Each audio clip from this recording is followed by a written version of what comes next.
Hi friends, ഇന്ന് നമ്മൾ discuss ചെയ്യുന്നു Kerala public service commission salesman assistant എക്സാമിന് ചോദിച്ച മെയിൻ എക്സാമിൽ നിന്നുള്ള കണക്കിലെ 10 ചോദ്യങ്ങൾ. കണക്കിനെ സംബന്ധിച്ച് PSC നേരത്തെ 20 ചോദ്യങ്ങളായിരുന്നു, അതിപ്പോൾ 10 കുറച്ചിട്ടുണ്ട്. പാറ്റേണിനൊന്നും വ്യത്യാസമൊന്നുമില്ല. അപ്പോൾ കണക്കിൽ ഫുൾ മാർക്ക് മേടിക്കാൻ മുൻകാല ചോദ്യങ്ങൾ ഒരുപാട് സഹായിക്കും. നമുക്ക് ഈ ചോദ്യവും ഉത്തരവും ഒന്ന് നോക്കാം. ക്ലാസ്സിലേക്ക് കടക്കുന്നതിന് മുമ്പ് അൺഅക്കാഡമി എന്ന ആപ്ലിക്കേഷനെ പരിചയപ്പെടുത്തുന്നു. PSC ഉദ്യോഗാർത്ഥികൾക്ക് ഏറ്റവും ഉപകാരപ്രദമായ ഒരു ആപ്ലിക്കേഷനാണ് അൺഅക്കാഡമി. ഒത്തിരി മാറ്റങ്ങളോടെ ഇപ്പോൾ KAS എക്സാമിനെ ഫോക്കസ് ചെയ്തുകൊണ്ട് ക്ലാസ്സുകൾ കൈകാര്യം ചെയ്തു വരുന്നു. അപ്പോൾ KASൻ്റെത് ഡിസംബർ 15 ആരംഭിച്ചിട്ടുണ്ട്. അപ്പോൾ KAS എക്സാം തയ്യാറെടുക്കുന്നവർക്ക് ഈ ഒരു ബാച്ച് കോഴ്സ് ഉപകാരപ്പെടുത്താവുന്നതാണ്. തുടർന്നുള്ള ഓരോ ബാച്ച് കോഴ്സുകളും ഓരോ എക്സാമിനും ഓരോ ബാച്ച് കോഴ്സായിട്ടാണ് ഇപ്പോൾ ക്ലാസ്സുകൾ കൈകാര്യം ചെയ്തു വരുന്നത്. അതിൽ ഏറ്റവും പ്രധാനം നമ്മുടെ SCERT സിലബസ് അനുസരിച്ചാണ് ഇപ്പോൾ ക്ലാസ്സുകൾ PSC ചോദ്യം ചോദിക്കുന്നത്. അപ്പോൾ അതുമായിട്ടുള്ള എല്ലാ ചോദ്യപേപ്പറും കൈകാര്യം ചെയ്യുന്ന ഒരു ബാച്ച് കോഴ്സാണ് തുടർന്നുള്ളത് ആരംഭം. അതൊരു 10th level village field assistant, അതിനെ ഫോക്കസ് ചെയ്ത് ക്ലാസ്സുകൾ നടത്തി വരുന്നു. തുടർന്നുള്ളതും പ്രയാണം, തുടർന്നുള്ള ബാച്ച് കോഴ്സാണ് ലക്ഷ്യം. ഇത് ഹൈക്കോർട്ട് അസിസ്റ്റന്റ് എക്സാമിനെ ഫോക്കസ് ചെയ്തുകൊണ്ട് ക്ലാസ്സുകൾ നടത്തി വരുന്നു. തുടർന്നുള്ളത് ദിശ, ഇത് +2 ലെവൽ എക്സാമിനെ ഫോക്കസ് ചെയ്തുകൊണ്ട് ക്ലാസ്സുകൾ നടത്തി വരുന്നു. പിന്നെയുള്ളത് ദൗത്യമാണ്, അത് ബെവ്കോ അസിസ്റ്റന്റ് എക്സാമിനെ ഫോക്കസ് ചെയ്തുകൊണ്ട് ക്ലാസ്സുകൾ കൈകാര്യം ചെയ്തു വരുന്നു. തുടർന്ന് നോക്കുവാണെങ്കിൽ ഓരോ എക്സാമിനും ഓരോ ബാച്ച് കോഴ്സുകളായിട്ടാണ് ക്ലാസ്സുകൾ കൈകാര്യം ചെയ്ത് വരുന്നത്.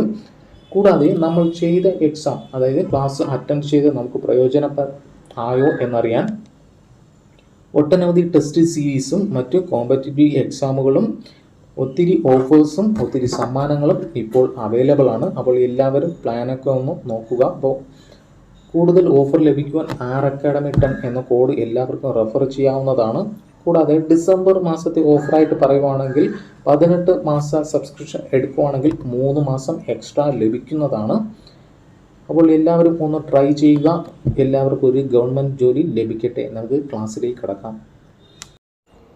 ആദ്യ ചോദ്യം, ഒരു പരീക്ഷയിൽ 30% കുട്ടികൾ വിജയിച്ച കുട്ടികളുടെ എണ്ണം 60 ആണെങ്കിൽ പരാജയപ്പെട്ടവരുടെ എണ്ണം എത്ര? അപ്പോൾ ഇവിടെ എന്താ തന്നിട്ടുള്ളത്? 30% കുട്ടികൾ വിജയിച്ചു, ആ 30% എത്രയാണ്? 60. എങ്കിൽ ബാക്കി തോറ്റത് എത്രയാണ്? 70% കുട്ടികൾ തോറ്റു എങ്കിൽ 70% എത്ര എന്നാണ് ചോദ്യം. സിമ്പിളാണ്, ഇത് അതുപോലെ അങ്ങ് എഴുതിയാൽ മതി. അതായത് 30% എന്ന് പറയുന്നത് എത്രയാണ്? 60. അങ്ങനെയെങ്കിൽ 70% നമുക്ക് കാണേണ്ടത്. ആ 70% X എന്നെഴുതുക. ഇനി ഒന്ന് ക്രോസ് ചെയ്ത് ഗുണിച്ച് എഴുതിയാലും മതി. അതായത് 30 × X എന്ന് പറയുന്നത് എന്താണ്? 70 × 60. ഇനി നമുക്ക് ഈ Xൻ്റെ വാല്യൂ കാണാൻ എന്താ ചെയ്യുക? ഈ 30നെ താഴോട്ട് കൊണ്ടുവന്നാൽ മതി. അതായത് ഡിവൈഡഡ് ബൈ 30. 0 ക്യാൻസൽ, 3 2 പ്രാവശ്യം 2 × 70 140 എന്ന് കിട്ടും.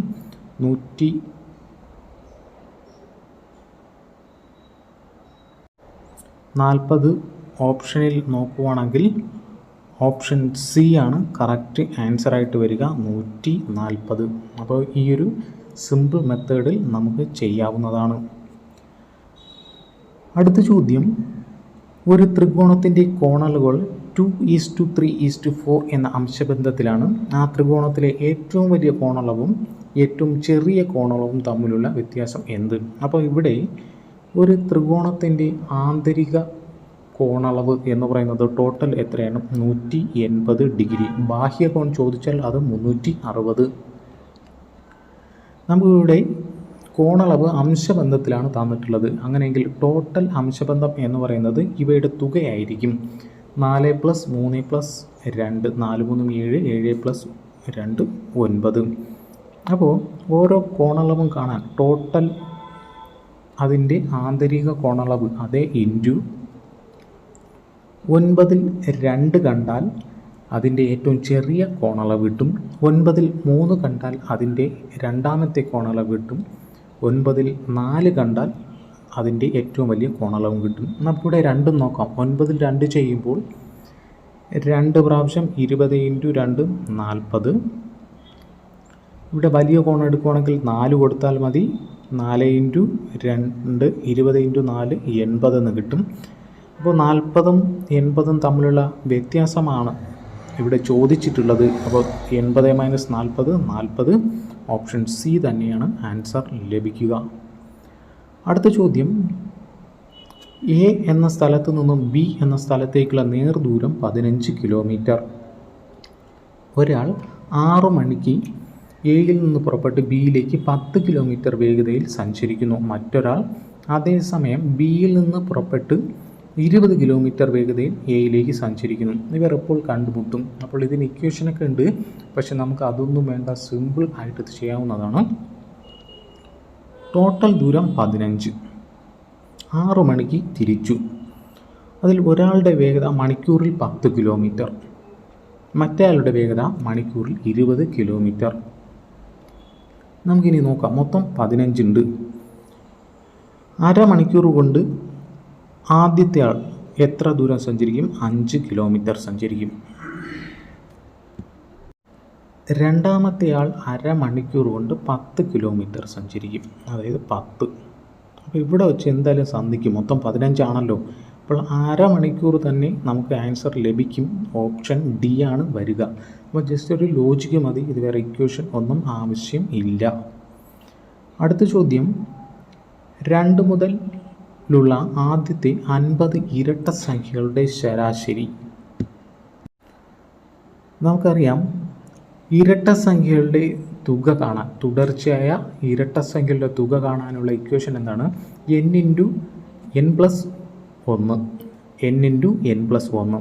ഇനി ഇവിടെ ശരാശരിയാണ് ചോദിച്ചിട്ടുള്ളത്. അങ്ങനെയെങ്കിൽ ആ n × n+1/n വരും. അപ്പോൾ n-ഉം n ക്യാൻസൽ ആവും, ബാക്കിയുള്ളത് n+1. അപ്പോൾ 50 ഇരട്ട സംഖ്യകളാണ്. അപ്പോൾ 50 ആണ് n. അപ്പോൾ അവരുടെ ശരാശരി 50 + 1 51. Option C. അടുത്ത ചോദ്യം, 1100നോട് ഏറ്റവും ചെറിയ ഏത് സംഖ്യ കൂട്ടിയാലും ഒരു പൂർണ്ണവർഗ സംഖ്യ ലഭിക്കും? ഇതും വേറെ ഒന്നും അറിയണ്ട, ജസ്റ്റ് ഒന്ന് ആലോചിച്ചെടുത്താൽ മതി. അതായത് 30ൻ്റെ സ്ക്വയർ 900 ആണ്. അങ്ങനെയെങ്കിൽ അതിൻ്റെ ഒരു തൊട്ടടുത്ത 2 നമ്പർ ഇട്ട് നോക്കുക. നമുക്ക് 34 കൊടുത്തു നോക്കാം. 34 കൊടുക്കുമ്പോൾ അതിൻ്റെ സ്ക്വയർ എത്ര വരും? 1156. അപ്പം നമ്മുടെ ഈ ഒരു ഇതിന് അടുത്ത് വന്നിട്ടുണ്ട്. അങ്ങനെയെങ്കിൽ 56 കുറവ്. Option A. അടുത്ത ചോദ്യം, താഴെ കൊടുത്തിരിക്കുന്ന ശ്രേണിയിലെ അടുത്ത സംഖ്യ ഏതെന്നാണ് ചോദ്യം. 0, 7, 26, 63, 124. ഇതെങ്ങനെയാണ് കിട്ടിയത്? 1ൻ്റെ ക്യൂബ് -1 0, 2ൻ്റെ ക്യൂബ് -1 7, 3ൻ്റെ ക്യൂബ് -1 26, 4ൻ്റെ ക്യൂബ് -1 64, 5ൻ്റെ ക്യൂബ് -1 124. അങ്ങനെയെങ്കിൽ 6ൻ്റെ ക്യൂബ് -1 ഏത് വരും? 216 - 1 215 എന്ന് വരും. ഓപ്ഷൻ എ ആണ് കറക്റ്റ് ആൻസർ. അടുത്ത ചോദ്യം, ഒരു ക്ലോക്കിൽ സമയം 8:20 ആയാൽ മണിക്കൂർ സൂചിയും മിനിറ്റ് സൂചിയും ഇടയിലുള്ള കോണളവ്. അപ്പോൾ കോണളവ് കാണാൻ ഒരു ലോജിക്ക് ഉണ്ട്. 8:20 മണിക്കൂറിനെ അതുപോലെ എഴുതി 20നെ 5 കൊണ്ട് ഡിവൈഡ് ചെയ്യുക, 4. ഇനി ഇവ തമ്മിലുള്ള വ്യത്യാസം എത്രയാണ്? 4. 8ഉം 4ഉം 4. ആ 4നെ 30 കൊണ്ട് ഗുണിക്കുക, 120. ഇനി ലെഫ്റ്റ് സൈഡ് വലുതാണെങ്കിൽ ഇതിൻ്റെ പകുതി ഇതിനോട് കൂട്ടുക, 120 + 10 കിട്ടും, 130. കോണളവ് 130 ഡിഗ്രിയാണ്. 130 ഉള്ളത് ഓപ്ഷൻ ഡി.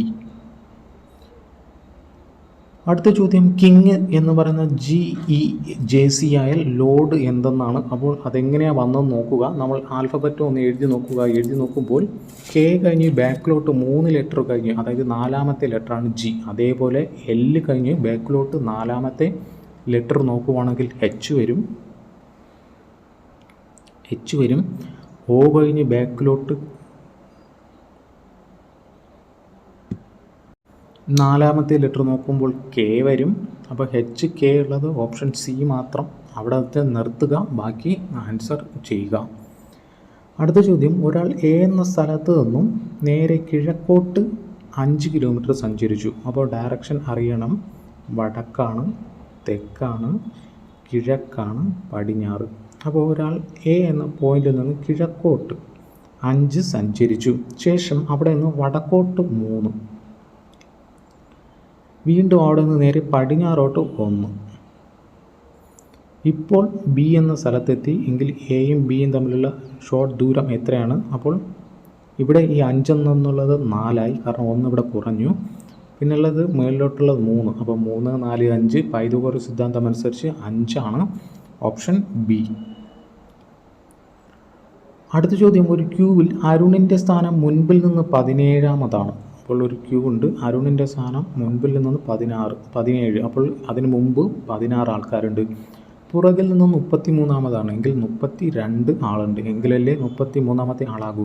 എങ്കിൽ ആ ക്യൂവിൽ എത്ര പേരാണ്? 32 + 16 + 1 കൂട്ടുമ്പോൾ 49 എന്ന് കിട്ടും. Option B. അപ്പോൾ ഇത്രയുമാണ് കണക്കിലെ ചോദ്യങ്ങൾ. ഇത് ഫുൾ മാർക്ക് മേടിക്കാവുന്ന ചോദ്യമാണ്. അപ്പോൾ ഇനിയും ഒട്ടനവധി ചോദ്യങ്ങളുണ്ട്. വീണ്ടും മറ്റൊരു വീഡിയോയിൽ കാണാം. Thank you.